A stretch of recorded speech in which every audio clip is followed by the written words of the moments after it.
There is a very, very fast and easy method that I've come up with for creating a humanoid armature. I'm just going to start with 1/8 inch armature wire.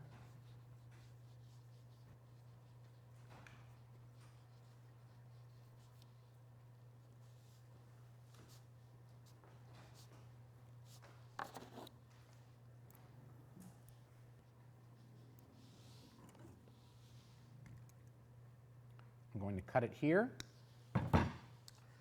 Then I'm going to grab it about 1/3 of the way up, more like almost close to half, but not quite, and then twist it in the middle.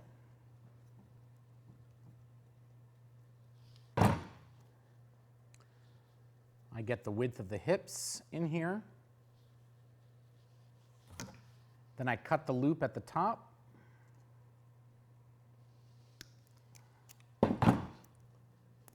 And boom, standard humanoid armature.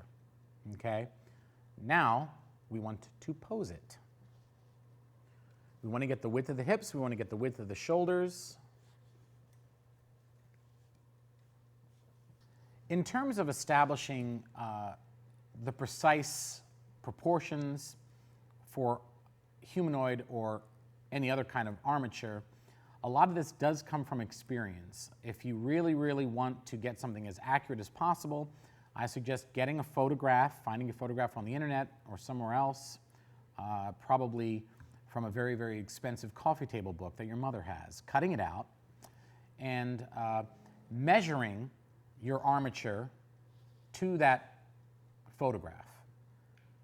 You know, over many years of doing this, I've of course gotten good at sort of eyeballing those proportions, but using photographic reference is something that is very important and something I'm going to actually digress for just a second to talk about. You may or may not recognize this character. If you don't recognize this character, please stop watching this video immediately. This character is from a film that was directed by a director in the mid-70s, starring a well-known actor who's still around today. I cannot divulge the specifics of who this person is, the director, or the title of the film, because there might be copyright issues. However, as you can see, I've compiled a great deal of reference on this particular actor in this particular role in this particular film by a very well-known director who recently won an Academy Award for something. I don't know what it was. He's been nominated several times, and this actor, I believe, has won a couple Academy Awards himself for his performances. Look at all this reference that I've compiled. This is going to help me to establish my character accurately and realistically. So it's very important. I don't know what he's doing here. This might be an outtake or something. I don't know what that is. It's silly. Who cares? Unfortunately, this actor is now largely forgotten, and no one really knows his name. And this movie was very small and forgotten, and it starred a few other people. I don't even know who they were. However, I'm going to make a maquette that I'm later going to use as the basis for sculpting a life-size figure of this now forgotten actor in this now forgotten film.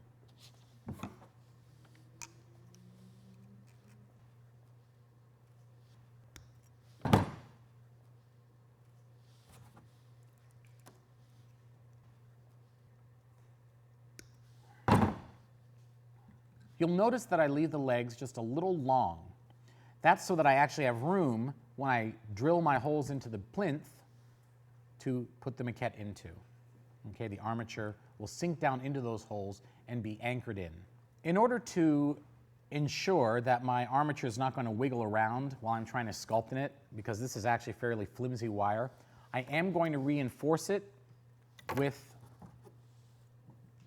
my 3/8 armature wire, which is much sturdier.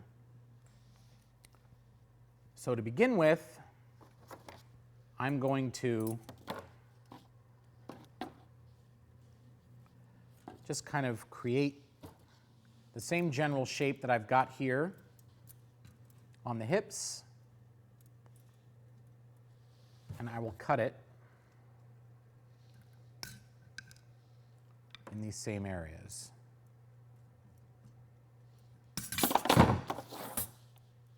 Okay?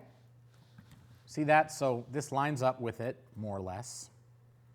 And now I'm going to use the 16th inch armature wire to bind it to the 1/8 inch armature wire. Another thing that the 16th inch armature wire allows me to do when I wrap it around this whole armature is create a surface for the clay to grab onto when I start putting clay onto the armature.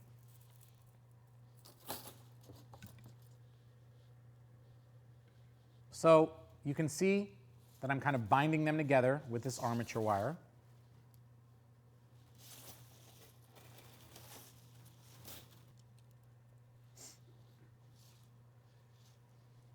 So now the legs are quite strong. They are reinforced, and they will be much stronger now. They can withstand a lot of movement.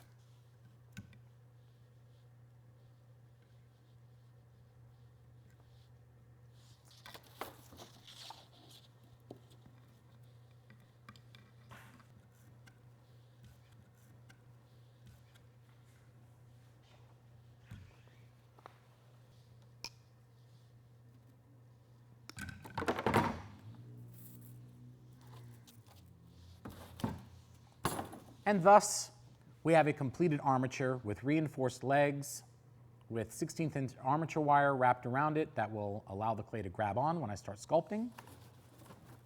And we're now essentially done with the armature wire.